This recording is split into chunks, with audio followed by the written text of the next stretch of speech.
Hi, so today we're with Matt Coyne, who is the author of Man vs. Baby, the blog, and the very, very funny book Dummy.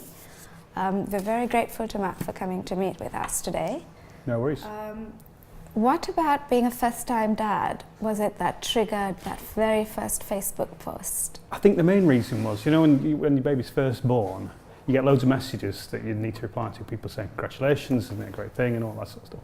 And I just couldn't be bothered to reply to them all, because you're quite busy then, you've got quite a lot on. And I guess I just thought I'll just write one post and I'll share it with my family and friends, and that way I'll just get it out of the way and let everybody know. And that's what I did. I sat down. Charlie was about 3 months old, I think, at the time, and he'd fallen asleep for like the first time since he was born. So he'd fallen asleep for a good 2 hours, and I was in a shopping centre actually. I was sat in while he was sleeping. I just started typing on my phone, and I think it was probably quite cathartic because it ended up being like 1,000 words. And so I posted it just to family and friends. Didn't think anything of it. And then the following morning, I looked in and it got 20 likes, and I was like, "Ooh, I've absolutely nailed that 20 likes," because no one listened to a word I said normally. So that was quite a big deal for me. And then I started getting friend requests from people I didn't know who were saying, we want to share the post, but we can't because you've set it just to family and friends, so can you make it global? So I hit the button to make it global, and like at the end of the day it was like 5,000 people and 10,000.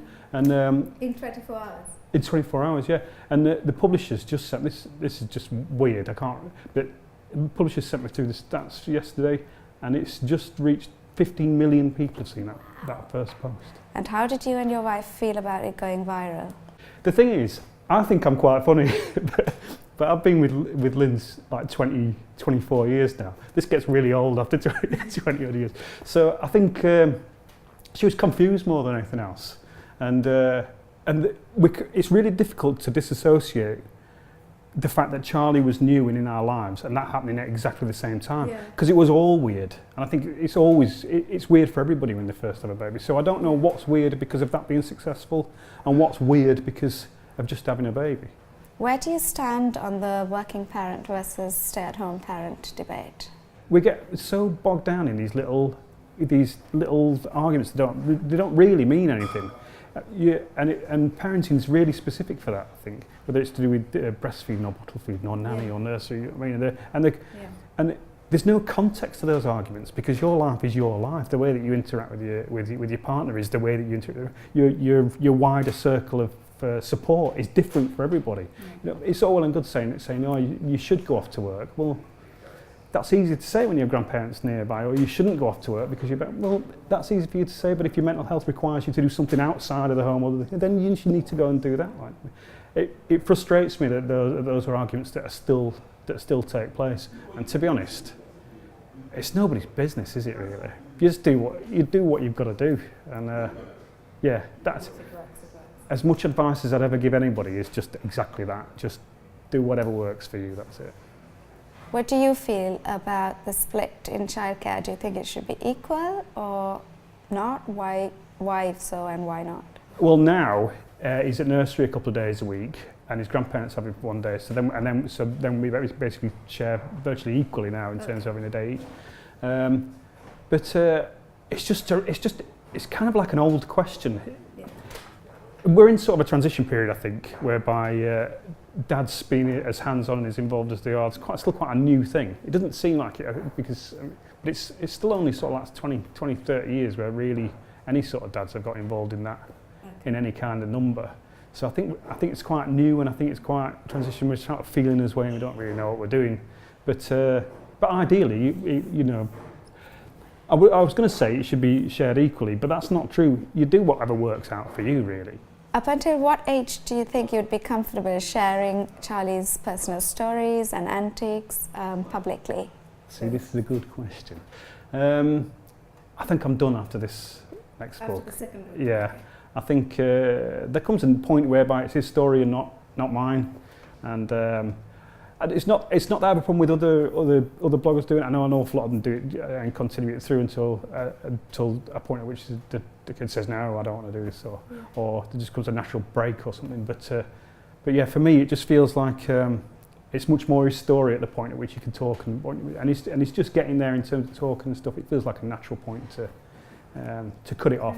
Yeah, but I'll still continue to post, I think, but I think there'll be more kind of general rather than focused on Charlie. I mean, they become more and more general. Yeah. I think the humour is found in the universal rather than in something specific to one child. So it's become like that anyway. But yeah, I think I'll start to move away from it pretty quickly. What about the post do you think prompted an almost instantaneous worldwide response?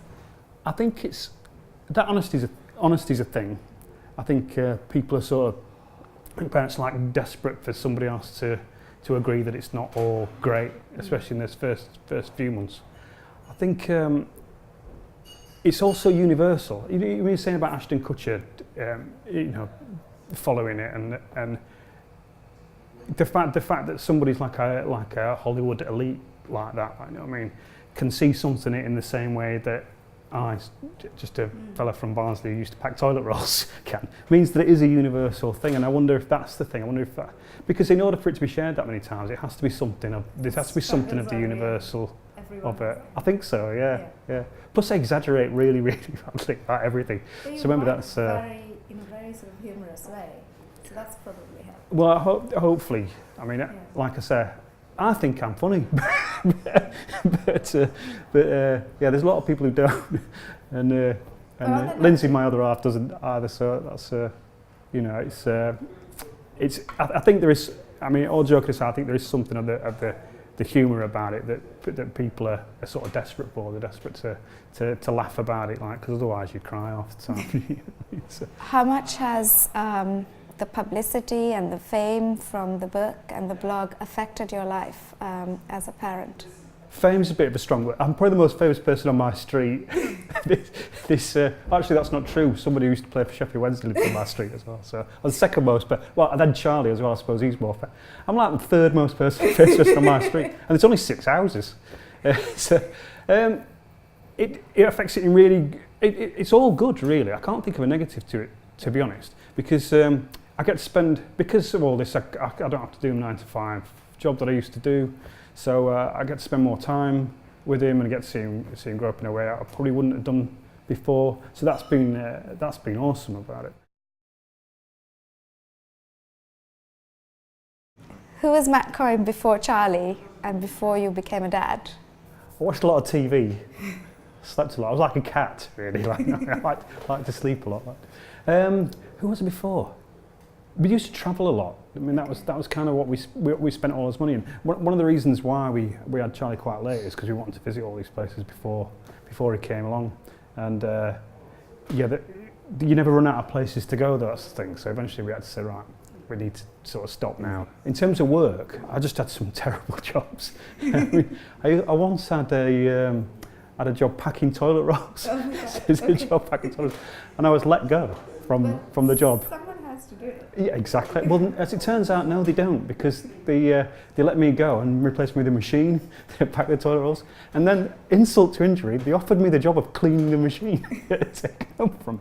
So that way, and I turned them down. I thought, no, I'm above cleaning the machine that's taken over in Pakistan. So I went on to, I went to university. I thought, I can't do these terrible jobs anymore. Went to university, did an English degree in Manchester, which I never used. I never did anything with it. Never wrote again after leaving university, like 20 years ago, until now, yeah. So what prompted you to move from writing your blog to writing a book? It was the other way around, weirdly. So I wrote the original Facebook post on my personal Facebook page, and it was from that one post that we then got the book deal and all that. Oh. So. At the end of, when we finally agreed with the publisher and everything, I sat with my agent in a pub, and he said, you should do a blog, because it's kind of like good practice to writing a book, and it builds up kind of like a bit of a following before the book comes out and stuff like that. And I thought, that's a good idea. So I went home and I did that. But then nobody followed the blog. For like 2 weeks, I tried to get people to go from my personal Facebook page to my blog, and nobody came. And I was sat there thinking, this is terrible. No one's going to buy the book. This is awful. And then we went on holiday, and I wrote another post about taking Charlie abroad. And that was probably the first sort of like big post on the blog page, and that sort of brought everybody over then. Okay. So then I could build on that. Like, I mean, so that second post went viral as well, and that's why. Otherwise, I'd have been. Well, I wouldn't be sat here. No one would have bought the thing. I've had 4 followers: my mum, my auntie Pat, looking at my personal Facebook page still. Do you feel your humour could expand beyond the blog and into stand-up comedy, maybe? God, that'd be terrifying. I don't think I could do that. Someone said this to me the other day. They said basically, I said I could never do that. It'd be terrible. And he says, you basically just read it, just stand there and read it out. And he says, that's basically stand up, just to memorise it and then read it out. Like, I mean, but I've got a terrible memory. And I'm sort of, and the other thing is, I'm not very good at speaking in public, really. I waffle. You probably noticed that. I kind of waffle along, like, and go off at tangents and all that sort of stuff. That's just the way that my brain works. And I think you need to be a bit more kind of ordered in your brain, maybe, to do stand-up. Like, I mean, maybe, because you've got to confine yourself to times. I was a graphic designer basically for 10 years before this came along, which is I wasn't very good at. so it's nice to have a job that I quite enjoy for once. It's the first job I've ever had actually writing this stuff, which I've actually thought. I don't get up in the morning and, you know what I mean, because I don't get up in the morning ever like that. But I do get up and think, I mean, I enjoy this. I really enjoy, interacting with people online. I enjoy the writing side of it. Like, I mean, I love it.